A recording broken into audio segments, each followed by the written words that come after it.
From storyflo, this is your daily audio brief. Brock, August 7th. Sports Desk Live. Here's what matters this hour. Let's get into it. First, from Sky Sports. Undrafted King leads Panthers to comeback win versus Cardinals in Hall of Fame game. Undrafted rookie quarterback Haynes King ran in on the final play to give the Carolina Panthers a 33-30 victory over the Arizona Cardinals in the Hall of Fame game that kicked off the NFL preseason on Thursday night. Next, second from Sky Sports. Tenbob Tommy chases the hat trick at Brighton. Today on Sky Sports Racing, Brighton Summer Festival.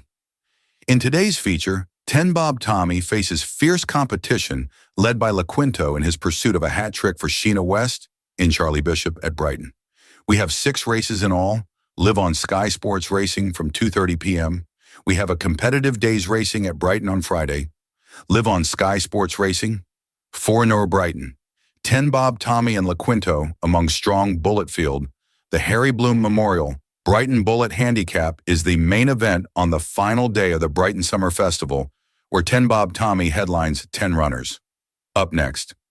Third, from BBC Sport Football, Who Am I? Guess Premier League star No 18. So there's this game, Who Am I?, where you try to guess a Premier League player.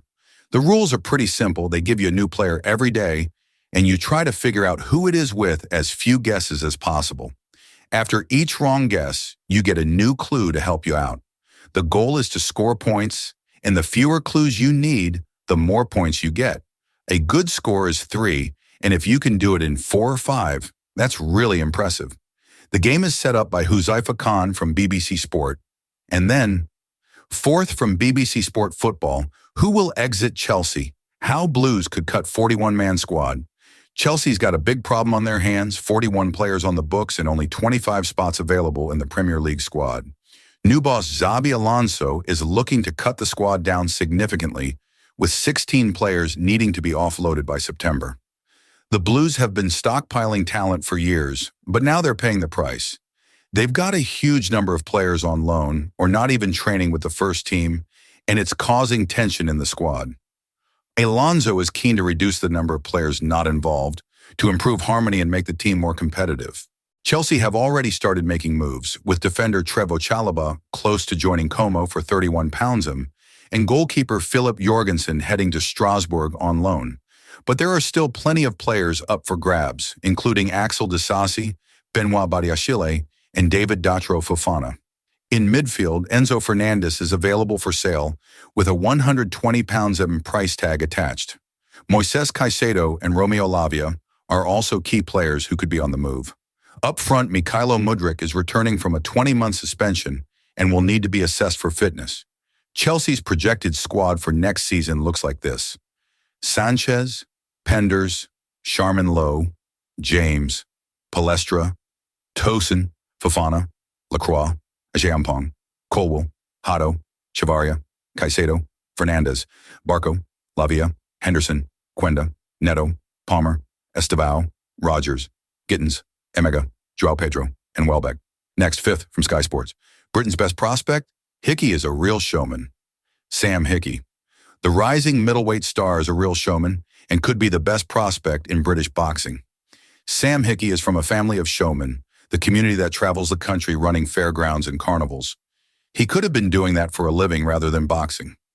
Now the gifted middleweight is regarded as one of the most talented prospects in the country.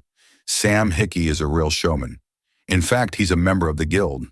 Hickey is one of the best boxing prospects in Britain. Up next, sixth from PFT Alt. Sean McVay declines to discuss Rams' plans for Australia travel. Sean McVay brushed off every question about the Rams' Australia trip. He told reporters he'd rather keep the details in-house and didn't see a need to share them. When pressed about strategy, he repeated and then. Seventh, from PFT Alt. Aaron Rodgers insists he doesn't care about criticism.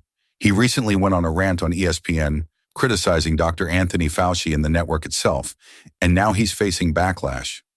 Rodgers claims he doesn't care what people think, but his actions suggest otherwise. He recently posted photos of his reconciliation with his estranged family to counter criticism of his past behavior. Rodgers says he did it to put a narrative to rest, but if he truly doesn't care what people think, why would he bother? It seems like he's trying to control the narrative and silence his critics, which doesn't quite add up to his "I don't give a crap" attitude. Next, 8th, from awful announcing. NBC addresses Mike Vrabel-Dianna Rossini scandal during NFL Hall of Fame game. The NFL preseason kicked off with the Pro Football Hall of Fame game between the Carolina Panthers and Arizona Cardinals on Thursday night. The Football Night in America crew from NBC brought up the Mike Vrabel-Dianna Rossini scandal during halftime, previewing the Patriots' upcoming game against the Seattle Seahawks. Maria Taylor mentioned the controversy, asking Devin McCourty about its impact on the team. McCourty, a 3-time Super Bowl champion safety, said the team looks up to Vrabel when things get tough, but his character has been tested. Mike Tomlin, in his NBC debut, added that winning will quiet the noise if the Patriots get off to a fast start, but if they struggle, the controversy could get loud. Up next, 9th, from SB Nation. Caitlin Clark takes blame in Wild Fever loss to Aces. This can't happen. Indianapolis. It'll be hard to find any contest this WNBA season that compares to Thursday's Fever Aces showdown. Both teams had enormous scoring runs across the first 3 quarters, then played down to the final buzzer in overtime and regulation. A pair of costly miscues from Caitlin Clark at the end of each segment set up Chelsea Gray for 2 buzzer beaters, the first to send the game to the extra session and the second to give the Aces an improbable win. "We still battled," Clark said post-game. And then, 10th, from PFT Alt. Haynes King leads Panthers to 33-30 win on final play of Hall of Fame game. Haynes King wasn't drafted despite being the ACC Player of the Year last season. The Panthers signed the former Georgia Tech star quarterback as a free agent, and he showed Thursday night maybe someone should have drafted him. 3rd on the team's depth chart, King replaced veteran Kenny Pickett with 9:38 remaining in the first half and the Panthers trailing 14-7. King completed 21 of 34 passes for 180 yards and 2 touchdowns, a 15-yarder and a 5-yarder. He also ran for 39 yards on 3 carries, including scoring on a 5-yard jaunt on the final play of the game. That's the rundown. Back at it tomorrow. If this saved you time, the full feed is free at storyflo.com.